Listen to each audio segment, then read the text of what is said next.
Welcome to episode 5 of the Janda Diaries. Right now, we are all watching the Lindsay Clancy trial play out. And while we are not here to debate innocence or guilt or facts of the trial, one thing seems very hard to ignore, which is the question of, are we doing enough for mothers after they've had their babies? It's a tragic story.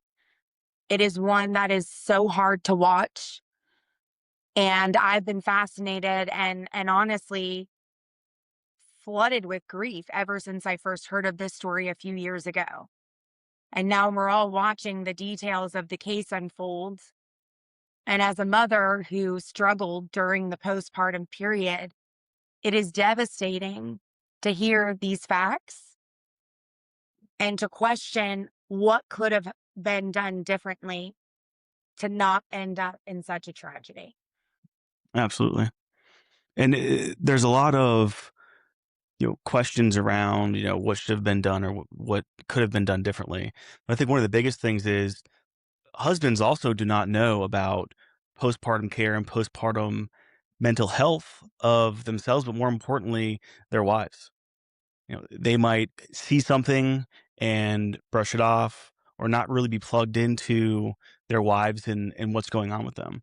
So it's critically important. And this is something I've learned throughout going through what we went through is to be plugged into your wife and know what's going on so you can be support.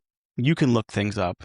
You can reach out to therapists and make sure your wife has the support that she needs because unfortunately, the systems we have currently don't make it easy. Yeah. So, that's a big misconception, I think, about giving birth and postpartum. I've heard so many women talk about it that, they thought the hard part was over. And for many of us women, when we get home, an entirely different battle is just starting. Um, Postpartum is a period of time where the body is healing, it is changing, hormones are shifting, a lot is happening in our brain and body, and it's happening quite quickly.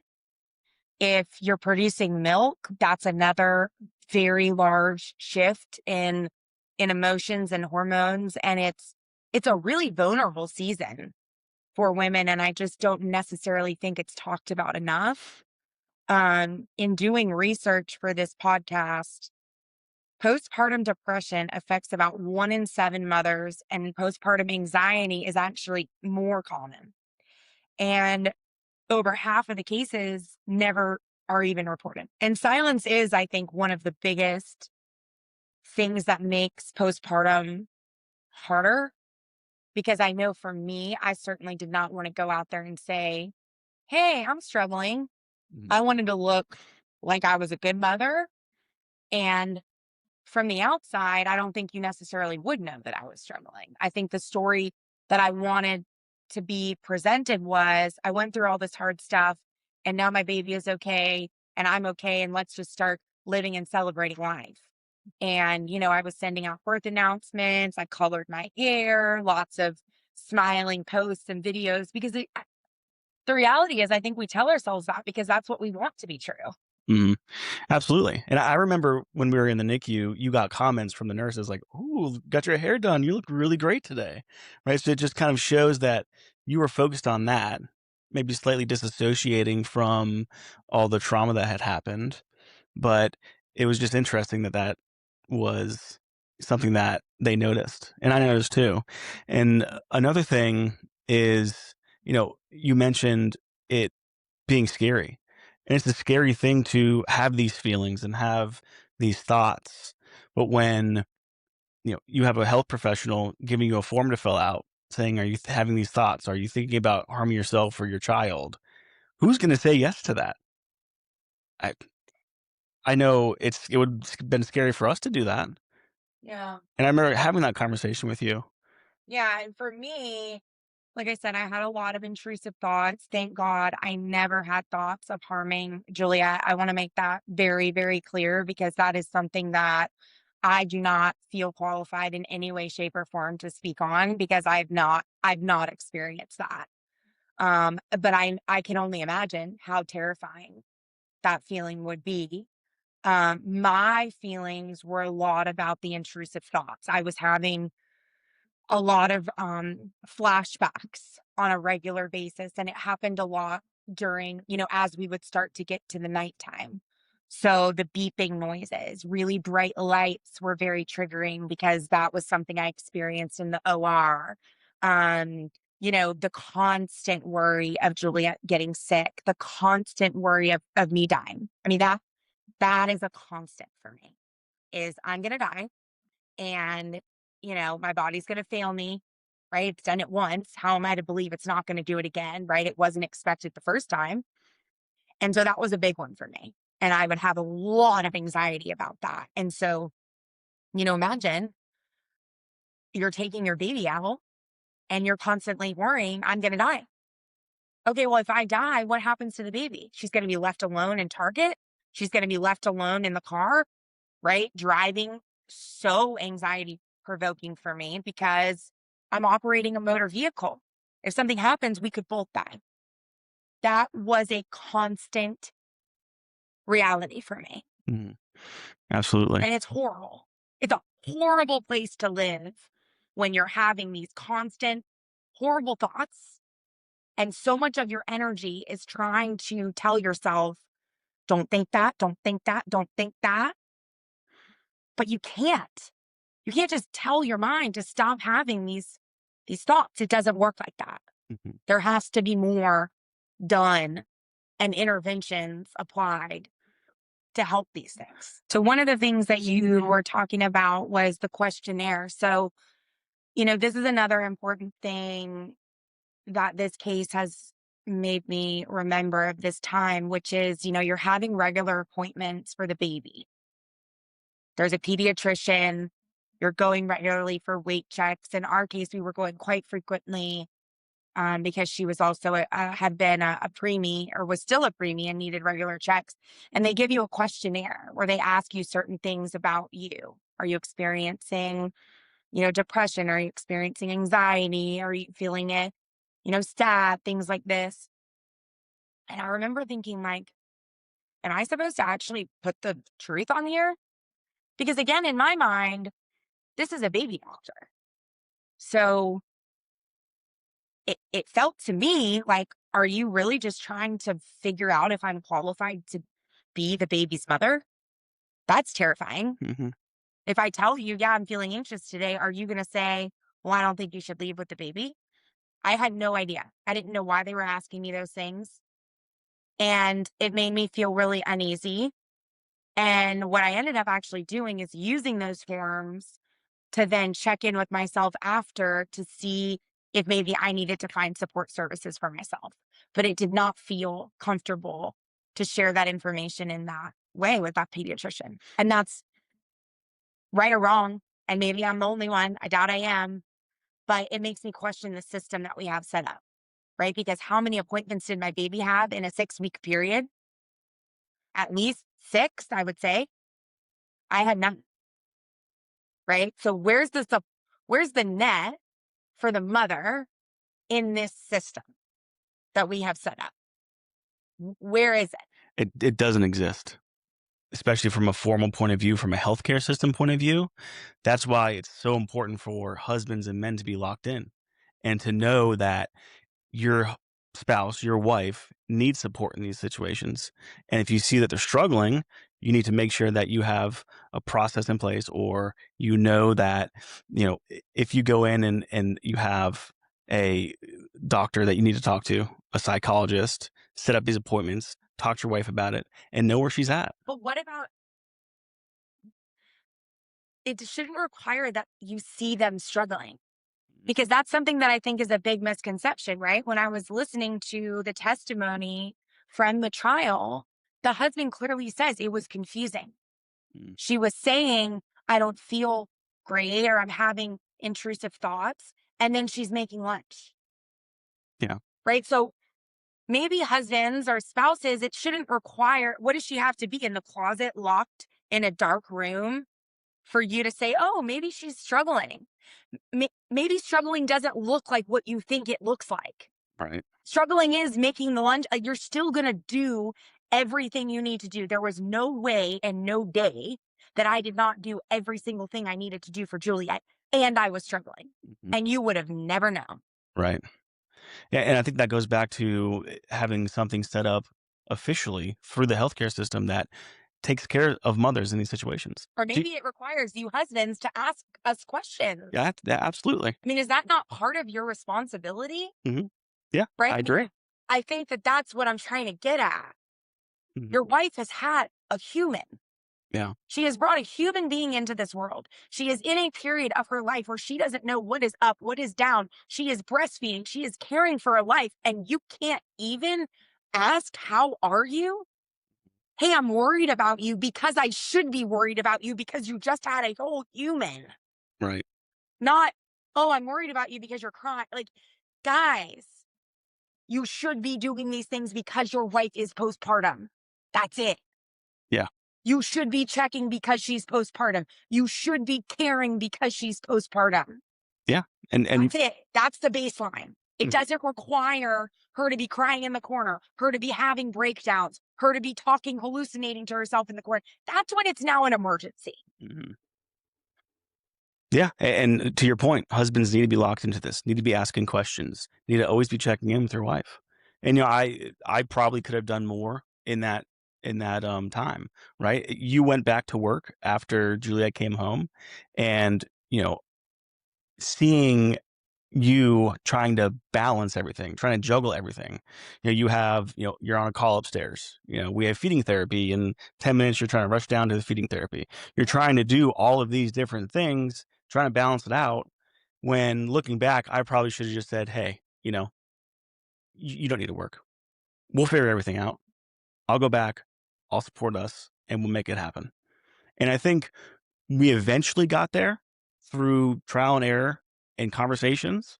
But ultimately, I should have done that a lot sooner. Then I guess my question would be for you, why weren't you doing more? Yeah, What was holding you back from stepping in and saying, I need to help my wife more? yeah. Probably not knowing about all these changes that happen after birth, all of the chemicals having. Clearly saying, I saw you were struggling, Mhm. and yet you didn't do anything in that moment. Maybe I saw you struggling and talking to you wasn't enough. I needed to step up as a man and take more action. And at that time, I think I was just bogged down with, you know, trying to make sure Juliet's okay. Trying to make like me balancing things out as well. So what would have helped you? I guess that's what I'm trying to get at, Yeah. right? If you're saying you didn't know and you didn't know what to do, like what would have Yeah, helped? I would say probably, something set up or, you know, courses for men after that in terms of how you can support your wife better. And I think that would be super helpful for any guys going through this who maybe you see your wife struggling. Maybe there's something set up where you can go and get that help. So I guess what I'm hearing at least is that you struggled to connect the dots between she's struggling and what am I supposed to do about it? Yeah. That was the issue. Yeah, so I mean, during the postpartum period, I didn't have a very good understanding of what to do, in everything that was going on. How to support you, how to, you know, go back and get a job, how to balance these things out. It's difficult to support you in a way that you need. I can do my best. I can, talk to you, have conversations, but ultimately, I also needed help in how to go about doing these types of things. Yeah. So I think this is where I'll transition to when I realized we needed help and when I realized we needed therapy because I find myself to be an evolved person with this one because I was getting very resentful of you. Hmm. Yeah. I felt like I had done so much. I had gone through so much to bring this baby into the world. And it just felt like you were blissfully unaware. Mm, Like you didn't have a care in the world. You're enjoying our baby. You're like happy. And I'm the furthest thing from that. I'm stressed out. I'm working. I'm taking on the responsibility of speech therapy. I was overwhelmed and I was I'm pumping. Like it just felt like, oh my gosh, I am doing so much. And I didn't want this to end our marriage because it could have. Mhm. Like, just to be completely honest, I was so resentful of you. I was questioning what we were doing. I Yeah. was feeling like you were not showing up for me in the way I needed you. I could tell you didn't know what to do though. And so I remember, starting to feel this resentment bubble. Right.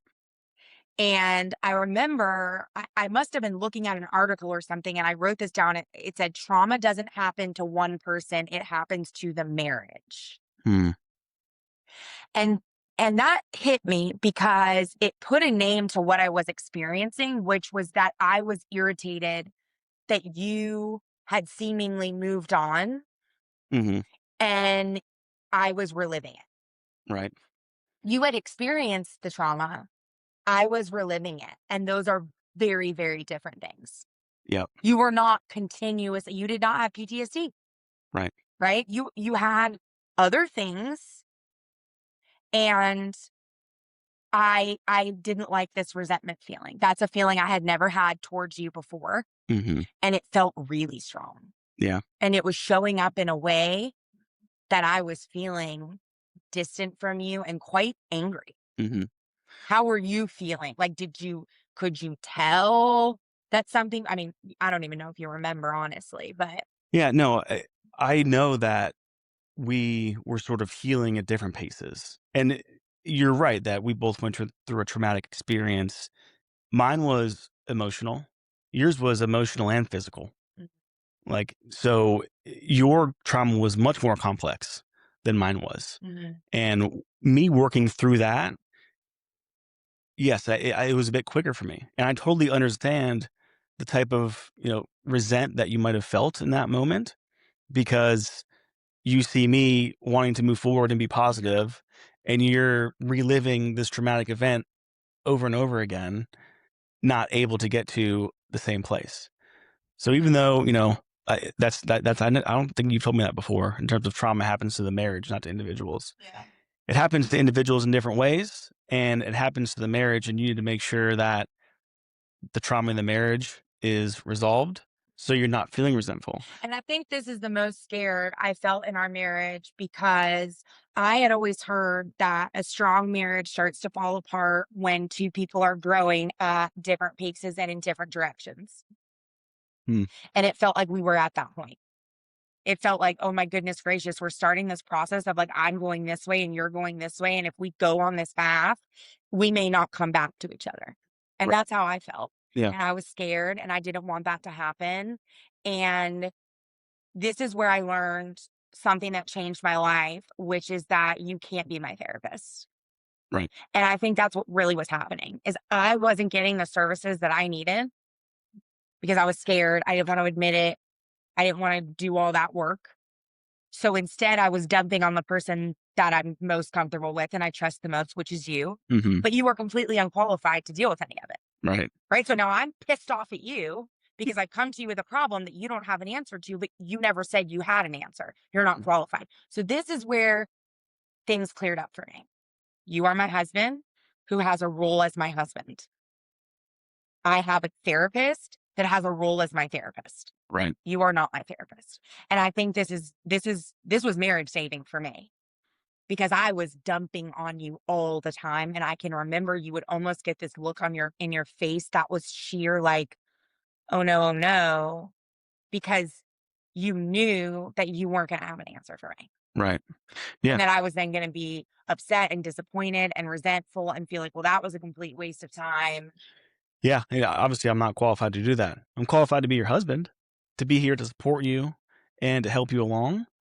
But I think you started to really make some strides when you started to try some different types of therapies. But what did you take away from couples therapy? Like, did you have an aha moment? Was it the same as mine or? The the biggest takeaway from couples therapy is really that we're not alone in this. There are other couples that are going through this, and we can put a name to these types of things. And we understand that there is a path forward for us. We're not alone here. Yeah. And so I think the path forward is the piece that I struggle with in this case, Mhm. this Lindsay Clancy case, because, I was thinking about this a lot last night as I was preparing for today's episode. Many people can say that what is happening in this case is extremely rare, and it is, right? Postpartum Mhm. psychosis, rare. Obviously, unaliving your children and trying to do the same to yourself, horrible, very, very rare. And then it led me to think about my own birth story. My birth story was also exceptionally rare. Mhm. It's not common that you have a bleeding placenta previa and a baby in the NICU and a postpartum hemorrhage and an ICU stay, and yet there was a plan. Yeah. Even though I was rare, it wasn't like, oh, well, I guess she just dies because that's a rare one. We didn't think through what we do if that happens. And that, I think, is what's making me very impassioned about this case, Right. is this idea that it feels like there wasn't a plan in place to deal with somebody who was saying something is wrong with me. I Mhm. do not feel right. I am having intrusive, terrible thoughts. Going to hospitals, talking to family members. That's, I think, the piece that's disturbing me, Yeah. is because it feels like, why, even though rare, did this not have a very clear plan of what this family was supposed to do to get better? Of Right. what the husband was supposed to do, what steps he was supposed to take, what steps this mother was supposed to take, what steps extended family members were supposed to take. I listened to the opening statements yesterday of just reading off medicine after medicine after medicine. And then this was prescribed, and this was prescribed, and then this doctor came in, and then that doctor came in. And then there was a hospital visit, and then there was a stay at another place. And it just feels like the continuity of care was what was all over the place. Right. And one of my favorite shows is called The Midwife. It's actually a BBC show that you can now watch on Netflix, and I highly recommend it. It's set in Poplar, which is a town in the United Kingdom, and it follows this group of midwives and nuns who um, provided maternal care specifically for pregnant women during like the 30s, 40s, 50s. And I remember saying to you after one episode recently, I said, see, that's what's missing. Mhm. These women knew these families intimately. The doctor and the women, they visited the families. They knew how many kids they had. They met with the whole family. They knew the husband. They knew if something was going wrong. And then after the baby was born, they stayed with family. They Mhm. went back and continued to visit. And in many of the episodes, it shows how things were discovered postpartum, Right. right? They start touching on these ideas of postpartum depression. They start touching on these ideas of child abuse, right? And they address them. Even though the baby's been born, it's not like now where we say, okay, see you later. Good luck. You drive off. And the next appointment was with a pediatrician for the baby. And it's with an OBGYN 6 to 8 weeks later for the woman. And there's zero mental health in there at all. And this is where I get confused, because if you're telling me that 1 in 7 women have postpartum depression and 1 in 5 women have postpartum anxiety, which are mental health conditions, where's the mental health in the postpartum process? Where's the call the midwife? Mhm. Where's the net of women and professionals that are supposed to be there to catch this stuff? Yeah. It seems like now it's much more disjointed, right? To your point, you have the baby, then you leave the hospital, you have a pediatrician, you have your OB. Whereas in Call the Midwife, to your point, it's more community based, right? Community. These people helped you deliver your baby. They were there for you. They followed up with you months later Mhm. in all these weeks after your birth to make sure you're okay. Now it's so siloed. And when things are siloed, things get lost. And it's not just siloed, it requires a lot of effort and work. So after going to couples therapy, it was recommended that I get into my own intensive therapy. And so I went to a therapist that specializes in EMDR, eye movement, desensitization, rehabilitation, or something like And that, and reprocessing. and reprocessing. And I also went to a psychologist. And I want to take a moment here to talk about medicine. I have been on a anti-anxiety medication for many, many years. Mhm. I actually stayed on it during my pregnancy because there was a concern of, due to the stress of what was happening, would it be more harmful to not have that medicine to keep my anxiety under control? I have always had a very healthy skepticism of medicine in any capacity. I will share in a future episode where I think this comes from in the history of things that have happened in my family related to doctors and medicine. So I know where it comes from. But my point is, I am skeptical. I am not the kind of person that is going to be given medicine and I'm going to take it. It's not going to happen. I'm going to research it. I'm going to ask ChatGPT. I'm going to go and read every single review. I'm going to read articles. If there's documentaries on it, I'm going to watch documentaries on it because I just know that, especially in this country, there is a system that is a little bit whack when it comes to medicine and rebates and kickbacks and money and all the things. Yeah. And we're both pretty much locked in on that. I'm the same way. Yeah. And I have been following the heroin crisis in this country and Oxycontin and Purdue Pharma. And if you need any more proof that Americans can be sold a drug that is highly addictive and can lead to ruining people's lives for a buck, watch all the documentaries, shows, and movies on Oxycontin. And I remember actually when I left the hospital, they told me I needed to leave with essentially Oxycontin. And I told Chad to flush it down the toilet. Yep. I had watched too many shows and too many documentaries, and I knew that I was at a point in my life where I was mentally that if I started taking that medication, I would be an addict. Mhm. 100%. And that's another thing, knowing these types of things, not going into the hospital and just saying, "Oh, yeah, doctor, I'll take Oxycontin. That's cool."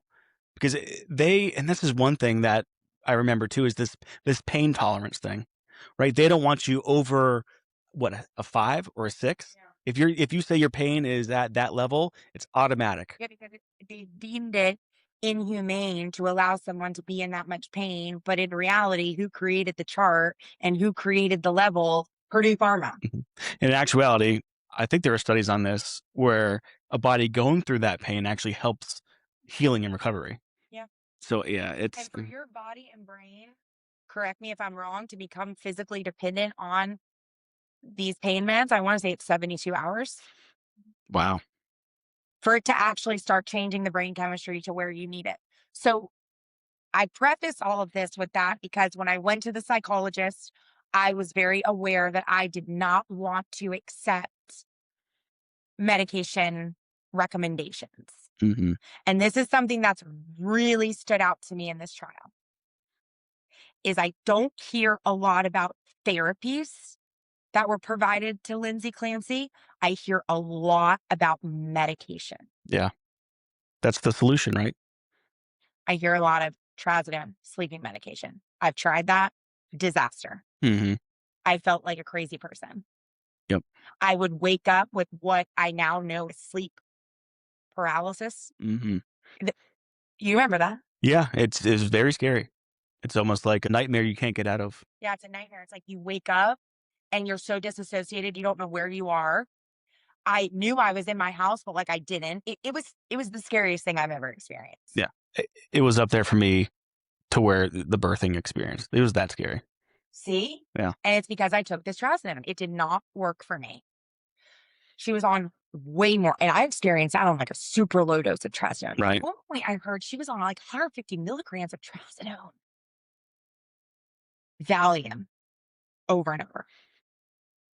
Seroquel, which the husband said is what tipped the scales. That's for like schizophrenia. Wow. So all of this together. Zoloft, anti. Yes, Chad. Wow. And again, we don't Yeah. know if she was actually taking it. I know that's been pointed out a lot. We don't know. But I mean, yeah, it's painful for me because if I hadn't gone into these appointments in the state I was in, right, postpartum anxiety, PTSD, if I hadn't been so adamant, like, nope, I don't want to do that. I'm not doing that. Mhm. Who knows what could have happened? And that's why I wanted to talk about this today because I remember saying to you yesterday, like, "Oh my gosh, we have to talk about this Mhm. because this could have been us." Absolutely. That could have been part of our story, you know? And it's scary. It's just scary. Mhm. It's a very vulnerable position, um, for women to be in, and so I started this EMDR. That was helpful, and eventually, over time, I found somatic therapy, which for me was the most helpful. If you don't know about it, look it up. It's essentially trying to reconnect the brain and body to get them on the same wavelength. And for me, that was a game changer. So, when we started this episode and when we were mapping it out, I originally thought that it was about asking for help Mm. and women's reservations to do that. But in reality, I think the story is more about what happens when they do. So I had started EMDR therapy and that was going well, but it was taking a lot out of me. And this process for me had started to become wanting to speed it up. I wanted to be better. I wanted to be out of this stage. I was ready to just like get to that finish line. And so I was trying to rush my progress, which you can't do. It's just not a thing you can do. I always tell my daughter, like, what's that song? Like, we're going on a bear hunt. You can't go around it, can't go under it, gotta go through it. I didn't want to go through it. There'll be times it's like time for your appointment. I'm like, no. I'm like, I think I'm getting sick. Right. And that's another thing to remember. It takes a lot of effort and energy and courage to go to these appointments and work through this stuff. It is a lot easier to ignore it. But I knew if I ignored it, we were going to end up in flames. We were going to end up divorced and we were going to end up in a mess. And I was going to be a hot mess, maybe forever.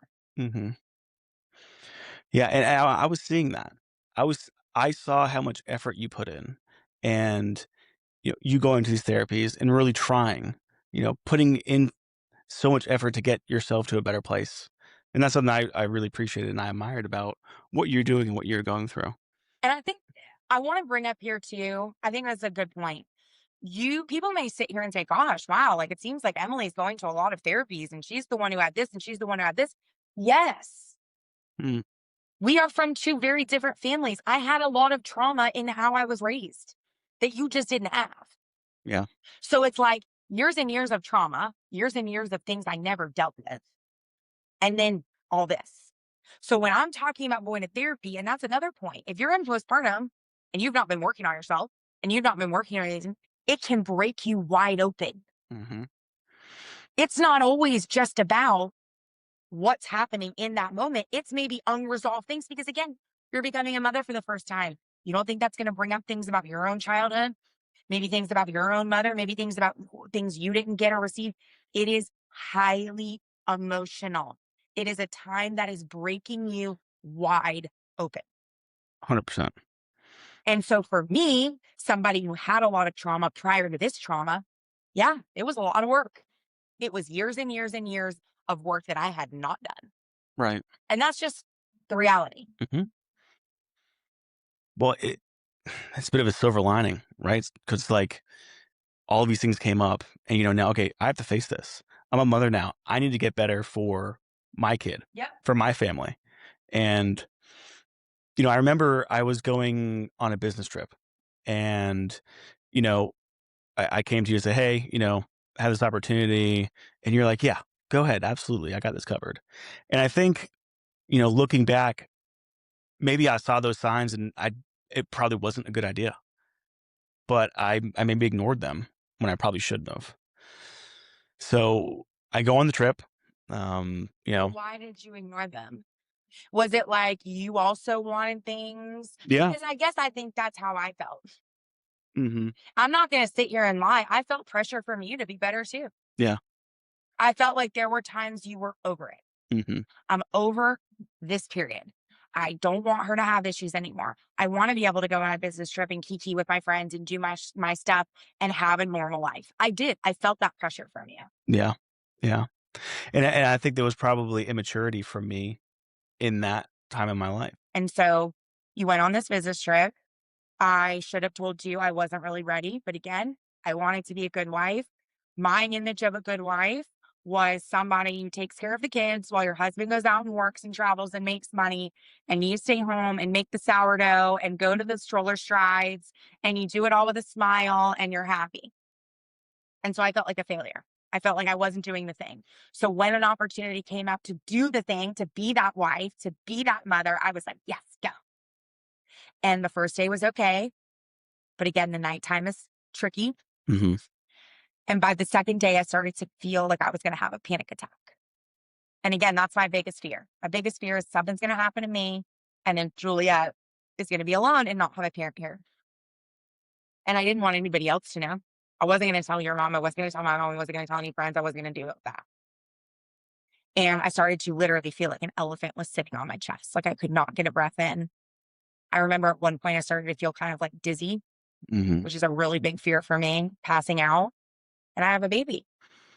And so I finally, you know, mustered up the courage to call you Right. and, essentially to say, I'm not feeling like myself Mhm. and I'm not trusting my body right now. Something doesn't feel right and I'm scared. Right. Yeah, and like clear as yesterday, I remember that phone call.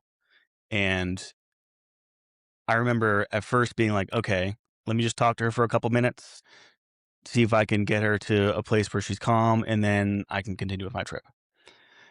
And I realized that that wasn't gonna happen. And I was getting frustrated on my end too because I wanna be on this trip. I want to, provide for my family. And, that balance between making sure you're okay, providing for the family, that's a big pull. Yeah, but you Eh were actively trying to convince me that I was going to be okay. Yeah, absolutely. I mean, a lot of that phone call was me thinking in my head, like, What happens if I leave? What does that look like? Are they not gonna accept me in this new company because of the things that I have to do?" So, all of these anxieties are going through my head as well. And, yeah, I pushed back way more than I should have. Yeah, I and I was upset. And so again, I called my husband because I didn't trust myself in that moment. And what I was met with was, it's going to be okay. You're going to be okay. It's going to be okay. And I think that's why I wanted to share this story, Mhm. our story, because I can only imagine as I'm watching this trial of Lindsay Clancy, how many times she said, I don't feel okay. Hmm. I don't trust myself right now. I don't trust my body. I don't trust my mind. I don't feel like myself. And I can just tell you that is a very scary place to be. When you are not feeling like you are in control, that something is going on. And I think that's why I'm so impassioned about this topic, Hmm. because this isn't a woman who sat there too scared. She did the brave thing. She said, something's not right. And when I called you and said, I'm worried, I'm scared, something's not right, your initial reaction was to not want to deal with that. Yeah, my initial reaction was, everything's gonna be okay, and let's just put that away. And I think that's the thing I would say to husbands: trust and believe the amount of courage and the amount of pep talks I had to give myself to call him. Mm. And we are a couple that is very close. We are a couple that talks about everything. But I also was aware that he was on a work trip that meant a lot to him, that he is also the kind of person that doesn't like to have to tell people something's wrong, I need to leave. That's And so difficult. it took a lot of courage for me to make that phone call. And that shows you how bad it was. Right. 100%. I would not have made that phone call if I did not genuinely think I was worried something was wrong. Mhm. And, I was able to understand through that conversation and get past my own insecurities. Everything that I was scared of, I was able to push through and then realize, okay, Emily needs me. But And how were you able to do that? How can other men realize when their wife in postpartum is saying, I'm worried and something is wrong, that they need to listen? yeah, to your point before, always communicate and talk to your wife and understand and know when she needs your help and when it's serious. And But how are you supposed to know when it's serious? Because I told you it's serious. yeah, And you're like, well, I have to stay. yeah, I got there eventually. And I think I had to push through my own anxieties about it. So I wasn't as in tune to you in that moment as I should have been. As we've grown over the years, I think I'm way more in tune to that now, So you're which is saying now good. then you would know I need to go. So yeah, I would drop everything and I'd be out. And but explain that to me. How do you know that now, but you didn't know that then? I had never been through that. I had never been through a situation where, you call and say, I need you now, right? Put all this other stuff on the back burner. I need you home. So that immediately creates anxiety in me. All of these things I'm thinking about, what are they going to think about me?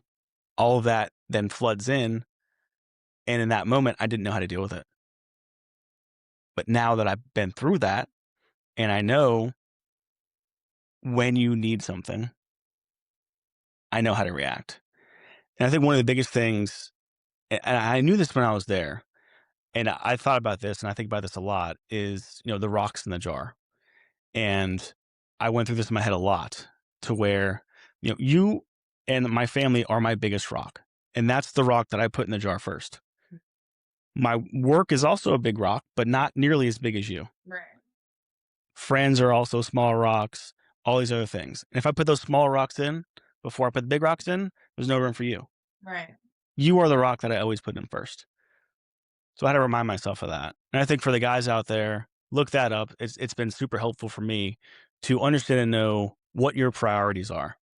Mm. So And I think that's another thing, right? Like, I guess it's the difference between men and women, but I think there's a genuine conversation that needs to happen around this idea that men maybe do need to be coached a bit more about how to handle things. yeah, Right. And so I think that's the piece that I think women are more able to kind of figure it out sometimes, right? Go from problem to solution and kind of make that leap faster or easier. Whereas men may sometimes need a little bit more guidance. And so I think that's what I'm hearing from this conversation, right? Is like, it's not that they don't care. It's just there's clearly a lack of education about the fact that this is something that needs to be addressed. yeah, I think men can go from problem to solution very quickly. But the difference is, how do you incorporate somebody else's feelings and emotions and make sure they're taken care of as well? Because my problem solution was like, you just stay home, you're fine. Mm. That's not a solution that works. So I needed to be agile in my thinking and adjust. That makes sense. Yeah. So maybe it's that men's this is really fascinating what you're saying. So it's like men's solution is whatever the solution is for them, not necessarily the solution that's for them and their partner. I would adjust that. I think are that's the solution for boys, whatever works for them. Men is a solution, whatever works for them and their family altogether. And that's that growth. And I think that trip, that might have been a trip where I kind of went from a boy to a man and realized that you were the most important and everything else I needed to figure out around my family. Mhm. That was good. Yeah. That's helpful. Yeah. Yeah. I think so. Yeah. So, after that trip, I remember you came home. The minute I knew you were on a plane, I was like, oh, like one hoof of the elephant lifted and then the other hoof. And then I do remember having that really intense conversation with you where I basically said, like, I will not be in a marriage where I have to be in a hospital for you to realize you need to come home. Yeah. I'm trying to prevent getting to the hospital. Hmm. I'm trying to prevent an emergency from happening. Yeah. You need to believe me the first time, and the answer should be save us. Yeah. 100%. And through that experience, it was good that that was a necessary conversation. Yeah. a necessary, crucial conversation where I needed to put my ego and everything on the back burner and understand I should have done something differently. And okay, now moving forward, I will do that differently. And it helped our marriage. It absolutely did.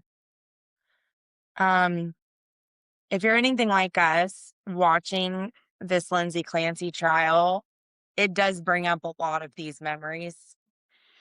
It brings up a lot of emotions about how things could go so wrong if the right steps aren't taken. And I think the part of this story that breaks my heart the most is that she was trying to figure out a way to help herself. Yeah. And again, I am not debating innocence, guilt, was it psychosis? Like, I'm not qualified to do any of that. But I am qualified to talk about how hard postpartum is.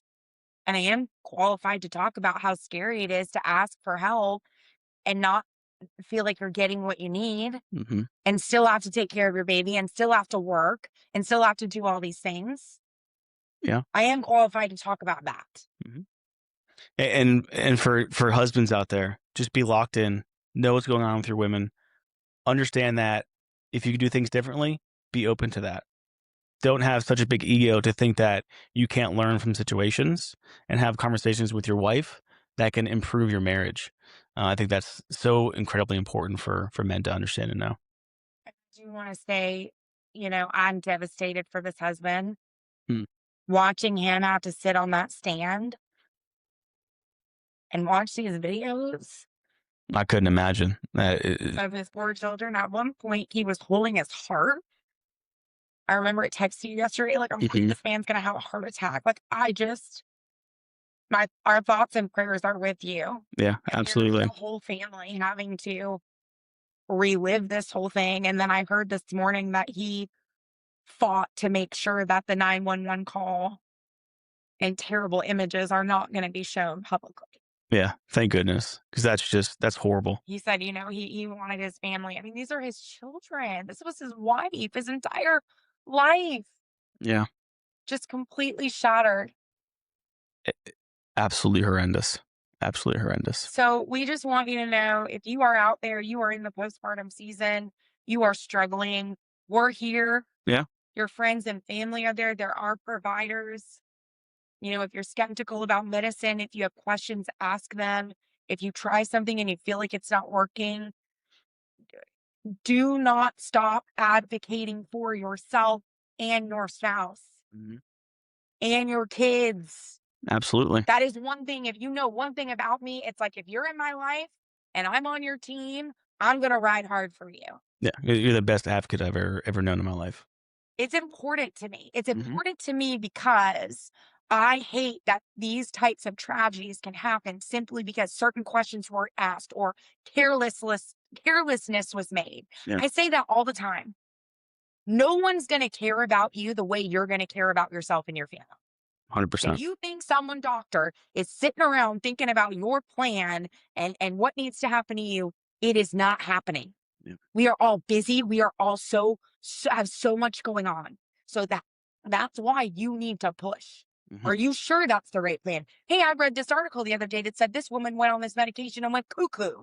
Yeah, How's that not, you've gotta be your advocate. questions? Like, I guess I'm built different. But yeah, if you need me to be your advocate, holla at your girl. Yeah, Because that's one thing I don't give up. you surely don't. If it comes to my family, I just had to do it yesterday. Mhm, My daughter accidentally stepped on my little dachshund's back. mhm. And did I not argue with that lady all the way to the veterinarian office because she was trying to tell me they couldn't fit me in? You're going to fit me in. You're going to fit me in right now. And sure enough, what happened? That lady wasn't formally trained. She was still new. She didn't really know what she was talking about. My vet was there, saw my baby Penny. Everything was fine.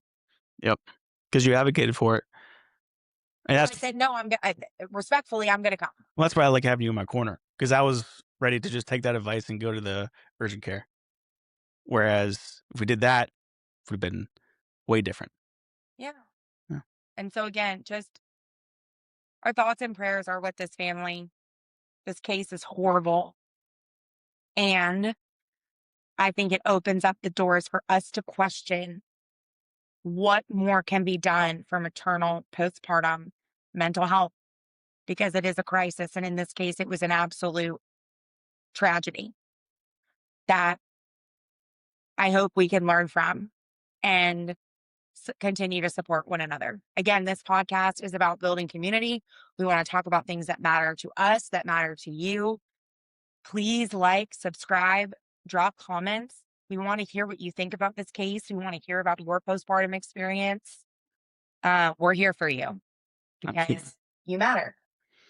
Absolutely. Any questions you have, we're here. We've been through a lot of stuff, and we can help with anything you guys might need. Until next time. Bye, y'all.